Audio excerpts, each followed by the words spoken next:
ونشهد أن سيدنا وسندنا ونبينا وشفيعنا وهادينا ومرشدنا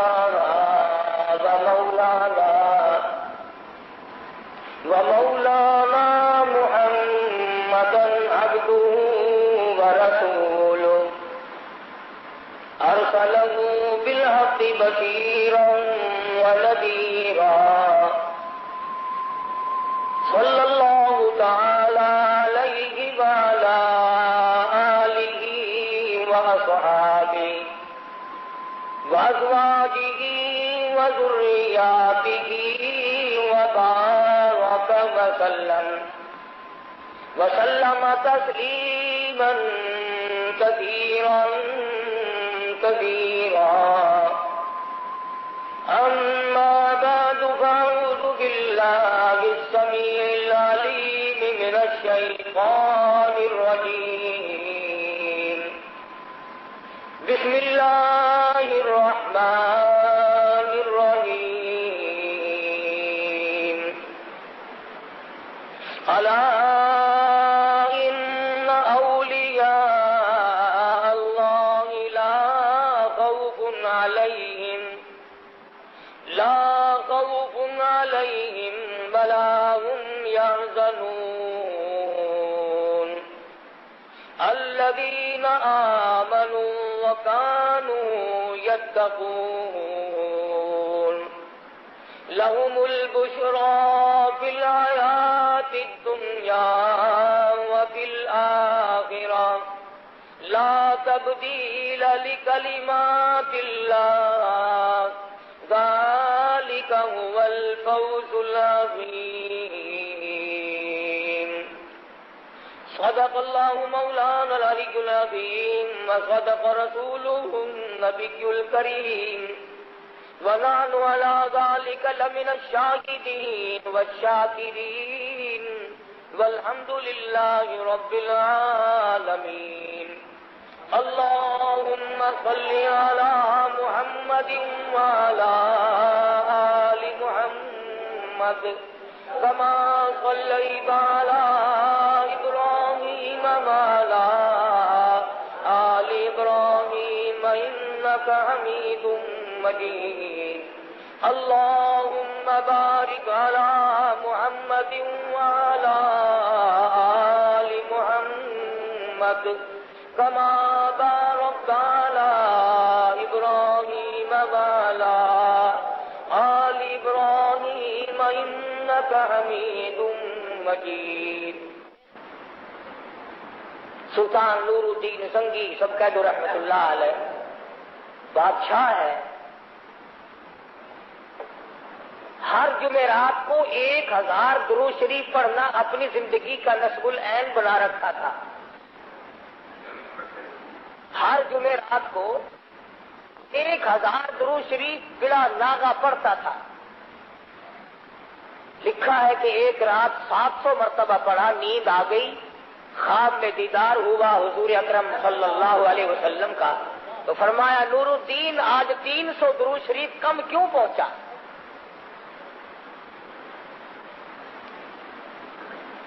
بادشاہ ہو کر 1000 درود شریف پڑھا کرتے تھے, ہم غریب ہو کر 100 مرتبہ بھی نہیں پڑھ سکتے. اور کمال یہ ہے کہ ہر شخص کے دماغ میں ایک بات بیٹھ گئی کہ میں جنتی ہوں اور جب سب سے پہلے میں داخل ہوں گا. یہی سلطان نور الدین سنگی کی حکومت ہے. عیسائیوں اور پادریوں نے سازش کی, 2 آدمی مسلمان ظاہری مسلمان بنا کر کے مدینے پاک بھیجے. انہوں نے جنت البقیع کے قریب ایک مکان خریدا اور اس مکان سے سرنگ لگانی شروع کر دی محمد عربی صلی اللہ علیہ وسلم کے روضہ اقدس تک. مٹی جو نکلتی اسے قبروں کی طرف پھینک دیتے. پیسہ چونکہ پیچھے انگریز کی طرف سے آتا تھا, عیسائیوں کی طرف سے آتا تھا, مدینے پاک میں لوگوں کی بڑی خدمت کرتے تھے, بڑی سخاوت کرتے تھے, بڑی خیرات کرتے تھے. ہاں، جو 4 دیگیں پکاتا ہوا نظر آ جائے اس کو ولی اللہ نہ سمجھا کرو. جس کے یہاں سال میں 2-4 مرتبہ نیاز پکتی دکھائی دے جائے، تم تو کہتے ہو کہ حاتم طائی کا باپ یہی ہے. روزانہ کھانے پکاتے، خیرات کرتے، سخاوت کرتے، لوگوں کو راہوں پہ کھڑے ہو کر پانی پلاتے، نمازیں پڑھتے تھے کافر. سرنگ چلتی چلتی محمد مدنی صلی اللہ علیہ وسلم کے دربار کے قریب پہنچی. اللہ اکبر. سلطان نور الدین زنگی رحمہ اللہ بادشاہ وقت سویا ہوا ہے. حضور اکرم صلی اللہ علیہ وسلم کا خواب میں دیدار ہوا اور ان دونوں آدمیوں کی شکل دکھائی دی. آپ نے فرمایا نور الدین تو سویا ہوا ہے اور یہاں مجھے یہ 2 کتے تنگ کر رہے ہیں.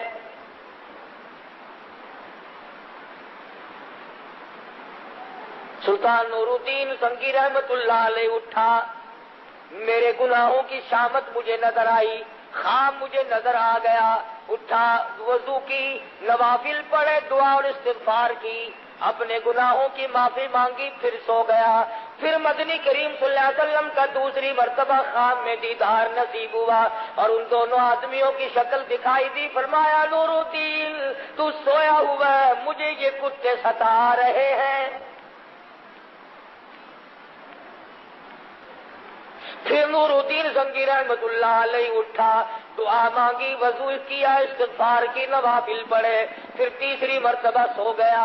پھر خواب میں دیدار ہوا محمد عربی صلی اللہ تعالی علیہ وسلم کا اور وہی جملہ آپ نے ارشاد فرمایا، دونوں عیسائیوں کی شکل دکھائی. سلطان نور الدین نے اپنے وزیر اکٹھے کر لیے، اپنے مشیر اکٹھے کر لیے. رات کا وقت ہے، کہنے لگا کوئی نہ کوئی بات ہے. اب یہ خواب نہیں رہا. 3 مرتبہ مجھے شہنشاہ کائنات حضرت محمد الرسول اللہ صلی اللہ تعالی علیہ وسلم کی زیارت ہوئی اور آپ مجھے یوں فرما رہے ہیں. وہ کیسا بادشاہ ہوگا جس کو ایک رات میں 3 مرتبہ آقا کا دیدار نصیب ہو. قربان جاؤں اس بادشاہ کے پاؤں سے اڑی ہوئی خاک پہ. عربی دوستو یہ بھی غور کرو کہ مشکل اور پریشانی کے وقت میں ہمیشہ اپنے آدمی کو کہتا ہے کوئی. تیری ساتھ کسی کا مقدمہ ہو جائے، لڑائی ہو جائے، رنجش ہو جائے، اس کو جا کے کہے گا کہ جس پر تیرا 100% اعتماد ہو کہ یہ میرا ہے، یار دیکھ میری ساتھ کیا ہو رہی ہے. پتا چلا کہ کالی کملی والے کا اور نور الدین بادشاہ کا کتنا گہرا تعلق ہوگا.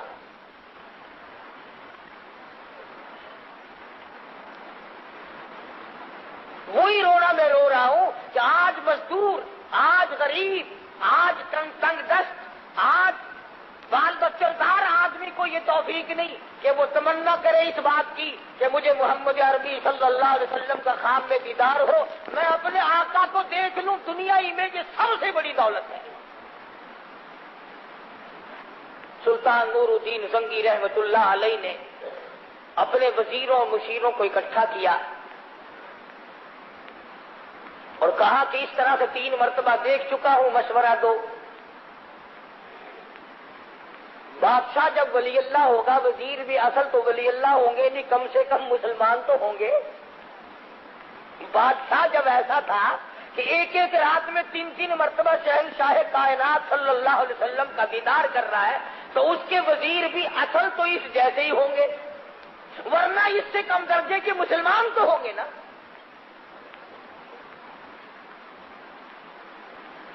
اب میں اگر اگلی بات کہہ دوں تو کل پرسوں تک لال پٹکیوں والے آ جائیں گے. کیا کریں؟ جیسی روح ویسے ہی فرشتے، ہمیشہ ایسے ہی رہا. جیسے عوام ویسے ہی بادشاہ، جیسے بادشاہ ویسے ہی عوام. سلطان نور الدین زنگی رحمت اللہ علیہ نے وزیروں کو طلب کیا، سفیروں کو طلب کیا، بات بتائی. سارے وزیروں نے مشورہ دیا کہ یکدم فوج کو تیار کرو، کوئی وقت ہے مدینے پاک پہ چلنا چاہیے. وہ کتنے مقدر والا نوجوان ہوگا جس کو حضور نے بلایا، آجا آجا میرے پاس آجا، مجھے کتے ستا رہے ہیں، آجا۔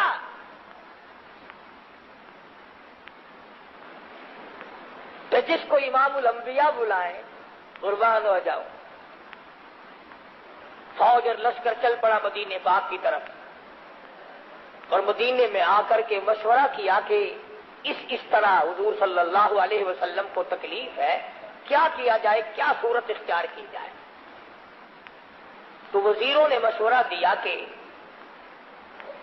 دعوت کرو سارے مدینے کی، اور اس سامنے آپ بیٹھ جائیں، ان آدمیوں کو پہچانتے رہنا، جب وہ آدمی آئے تو پکڑ لیں گے۔ خدا کی قسم کتنا نیک بخت سعادت مند ہوگا وہ بادشاہ جو اہل مدینہ کو دعوت کھلا رہا ہے، سامنے بیٹھا ہے، سارا مدینہ آ رہا ہے، کھا رہا ہے، جا رہا ہے، بادشاہ سامنے بیٹھ کے ایک ایک کی شکل کو دیکھتا جاتا ہے، دیکھتا جاتا ہے، کہنے لگا کوئی نہیں، ان میں سے ایک بھی نہیں۔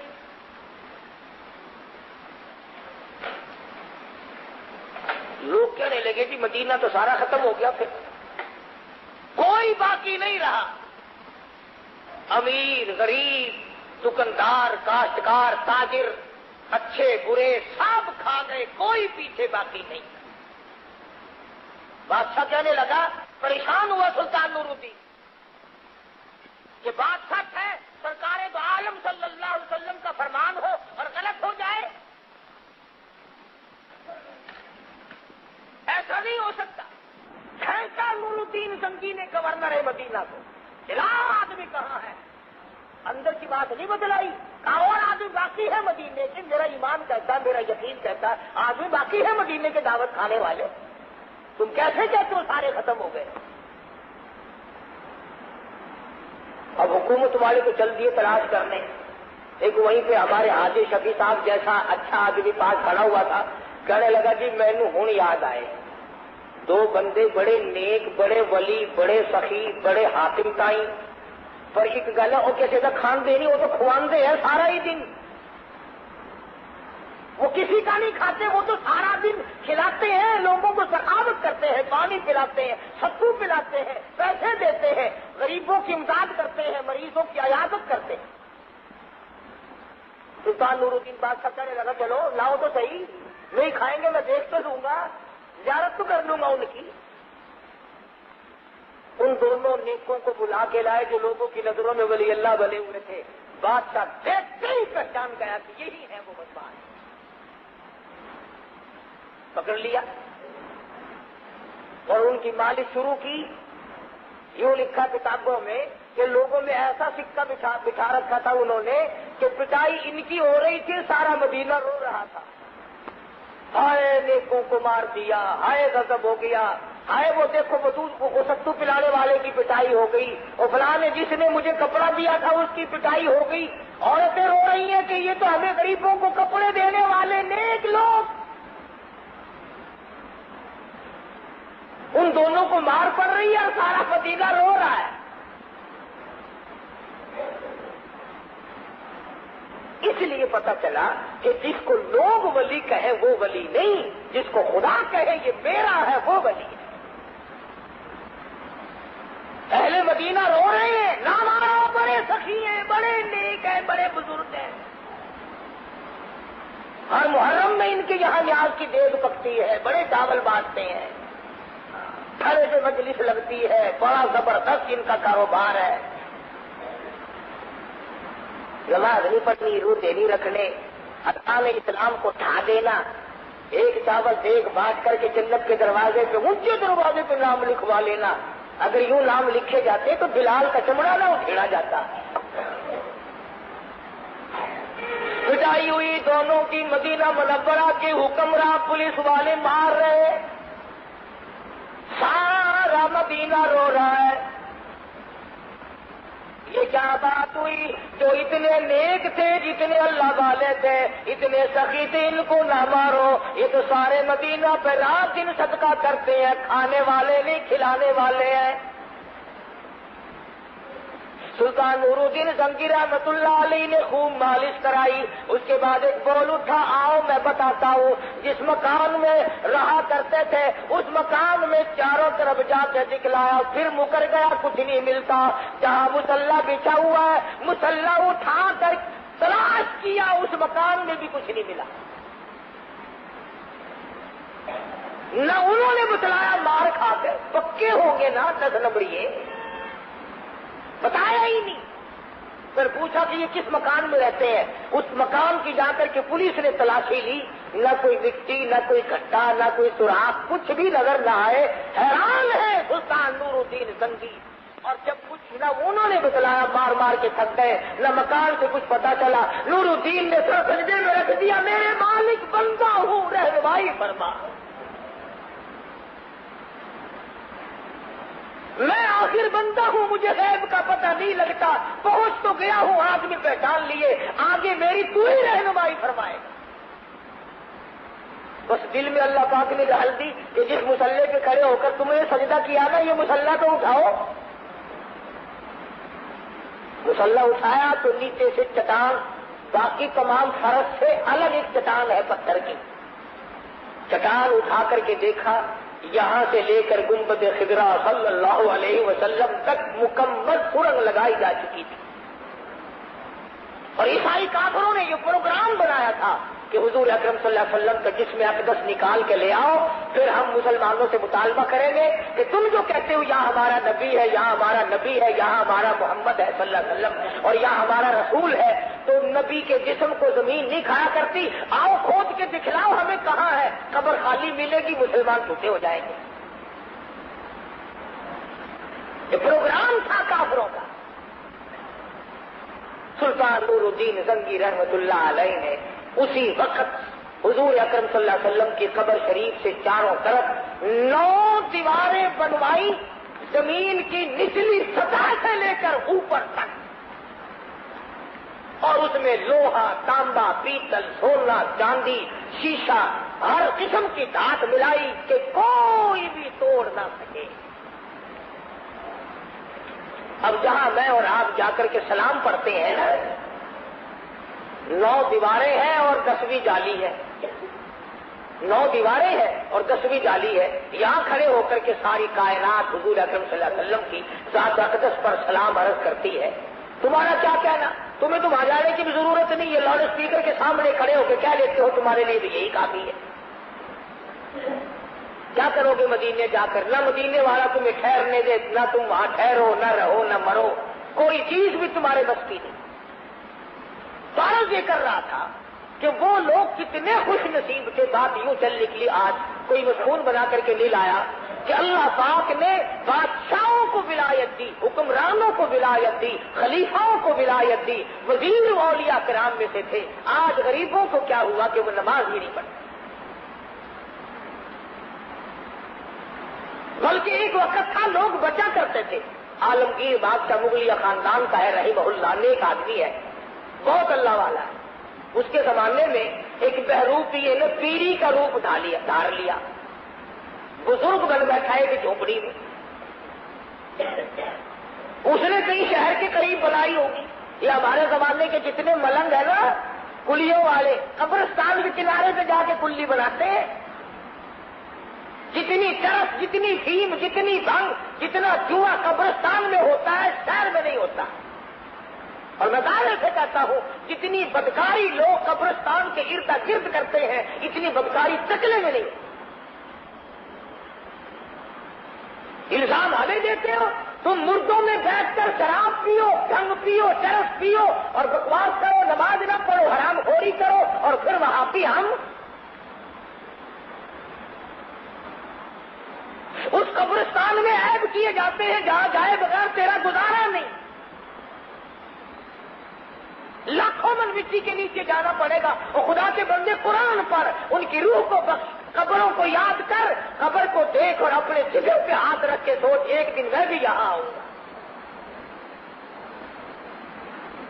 جتنے آئے ملنگ مہاڑے ہر قبرستان کے کنارے پہ جا کے بیٹھیں گے, اور پرلے کنارے پہ.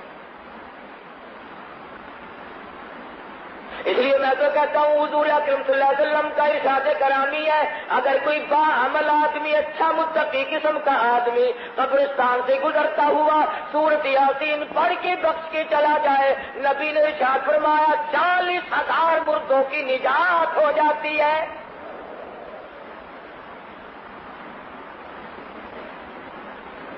کتنے کامیاب تھے یہ لوگ کہ جنہوں نے نمازیں نہیں، روزے نہیں، حج زکات نہیں، خدا اور اس کے رسول سے ان کا کتنا تعلق تھا۔ آج بھی بے شمار حضرات، حضرت مولانا قاری فتح محمد صاحب ذلو اللہ تعالیٰ صحت عطا فرمائے، نابینا بزرگ ہے، عمر رسیدہ ہے، 80-90 سال عمر ہے، 18 برس ہو گئے، جالیاں پکڑ کے بیٹھا ہے، آقا تیرے قدموں میں دفن ہو جاؤں تو میں کامیاب ہو جاؤں۔ یہ ہے ولی اللہ حضرت شیخ الحدیث صاحب ذلو مولانا زکریا صاحب، جن کی فضائل کتابیں پڑھتے ہو، کتنی عمر گزر گئی، مدینے پاک میں بیٹھ کر موت کا انتظار کر رہے ہیں۔ دوسرے اولیاء کرام مولانا خلیل احمد صاحب سہارنپوری رحمہ اللہ، مولانا مظفر حسین کاندلی رحمہ اللہ، مولانا بدر عالم میرسی رحمۃ اللہ علیہ، اور ہزاروں اولیاء کرام جنت البقیع میں دفن ہے، جنت المعلا میں دفن ہے۔ اور جس کو نوازتا ہے اب بھی نواز رہا ہے۔ اسی سال حج کے لیے گئے مدرسہ ربیہ خیر المدارس کے محتمم حضرت مولانا محمد شریف صاحب جلندری مرحوم، میں دعا کرنے گیا، اسٹیشن چھوڑنے گیا، ملا، عصر کا وضو کیا ہے، بیت اللہ کے دروازے پہ دھڑام سے گر کے جان دے دی۔ تو مرتے تو یہاں بھی ہیں، اسپتالوں میں نہیں مرتے لوگ، ایکسیڈنٹوں میں نہیں مرتے، قربان جاؤ اس مرنے پہ جو اللہ کے دربار میں مر جائے۔ اللہ کے دربار میں جان دے دی، جنت المعلا میں حاجی امداد اللہ مہاجر مکی اور سیدہ خدیجہ کے درمیان میں جگہ مل گئی۔